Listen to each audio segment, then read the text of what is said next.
Caretaker. Yeah, there's nothing I look forward to with greater pleasure, Mr. Grady.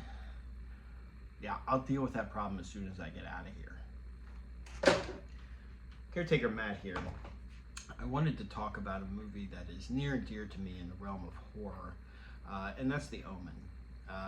I grew up watching this movie when I was a kid on Saturday afternoon matinee movies. And even that version of the film, the version that had all the stuff that wasn't appropriate in Reagan America taken out, even that version still scared the shit out of me. Because when you're doing something as effectively as Richard Donner does in this movie, you don't need all of that stuff. The crux, the basis of the story is still there. This is a Richard Donner film, as I said, and Richard Donner, for those that don't know him, obviously didn't live through the 80s and the 90s because this guy's responsible for a shit ton of fucking movies during that time. The first two Superman movies, he made us believe the fucking guy could fly. Lethal Weapon franchise, Scrooged, Owen, as a child of the 80s, The Goonies. So he's just hitting yard all the time. And this is his horror movie. This is his statement movie when it comes to horror, because it's in the top 10, maybe top 5, depending on the list. But this stars Gregory Peck and Lee Remick as the Thornes, Robert and Catherine. Robert Thorne is the ambassador to Great Britain, and while trying to deliver their child, she miscarries, and he takes another baby from the hospital whose mother, they say, died. And they don't tell him really a lot about this baby, and it turns out it's the Antichrist. So there are some fucking awful deaths in this movie. I mean, truly awful deaths that to this day stick with me as far as just the gruesome nature of them, and to an extent how the hell they did them, because there's some pretty fantastic deaths as far as I mean, starting right out of the gate with, you know, it's all for you, Damien. That was fucking hard to watch. And from there, the priest, and then I still don't know how the hell they did the glass cutting the photographer's head off. You watch that, and I've watched it so many times. Watching that body go backwards as that head bounces around on the glass there's, suffice it to say, as I've said so many times before, there's certain things that CGI cannot accomplish, because that is a real body that exists in space going backwards as this thing is bouncing off the glass. It actually exists in that real space. So, but this movie stuck with me because it really posed a very good question of what are you willing to do, knowing once you're given the facts and you know beyond the shadow of a doubt that this boy that you've been caring for as your own son is in fact the Antichrist, and there's no more disputing it. You've been given all of the information and you know this to be true. What are you willing to do? Are you willing to sacrifice him because it's the right thing to do, obviously? And good Lord, does Gregory Peck deliver a performance.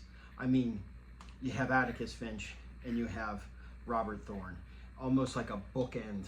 Early Gregory Peck, who at the time in Hollywood when To Kill a Mockingbird was being filmed, was almost a real-life Atticus Finch, fighting for equal rights, fighting for minorities, and that was not a popular thing to be doing in Hollywood at the time. As progressive as Hollywood likes to think they are, there was a time in which certain people were not allowed at the award ceremony. Go figure. So you have these two bookends to his career. And now he did a lot more after The Omen, but this is like old Gregory Peck when you're starting to see the silver hair. But it's just fantastic. He is just a fucking force to be reckoned with when he is on point, and that voice is something else. I mean, I always viewed him as Batman. He's always that guy that's like willing to do the right thing no matter the cost. But there are some other powerful characters in this movie. Billy Whitelaw plays the nanny, and she is almost overlooked as just a really good villain. I mean, she's not the main villain, obviously, but boy, those teeth, something about it. And that look that she always seemed to have on her face. Boy, she played that great. But this movie Some say it was cursed. It's in a Shudder docu-series about cursed films. And there's a lot of shit that happened during the making of this movie that it gets harder to shrug off as coincidences when they start stacking up. But nevertheless, this movie, whether you're religious or not, this movie is just fantastic. You really need to revisit this one if you haven't seen it in a while. And I swear to God, don't even bring up the fucking remake, because once again, seemed to be early 2000s was the let's remake everything era and do it really shittily.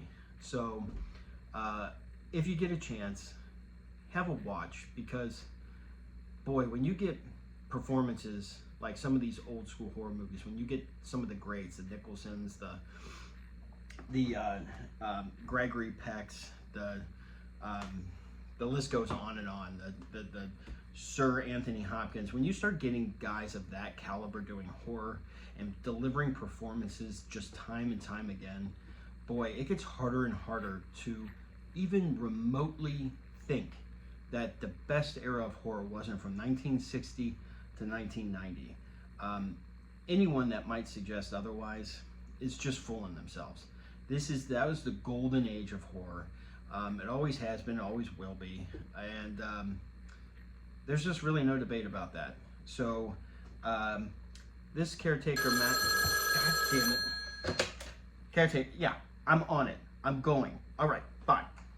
This is Caretaker Matt, over and out.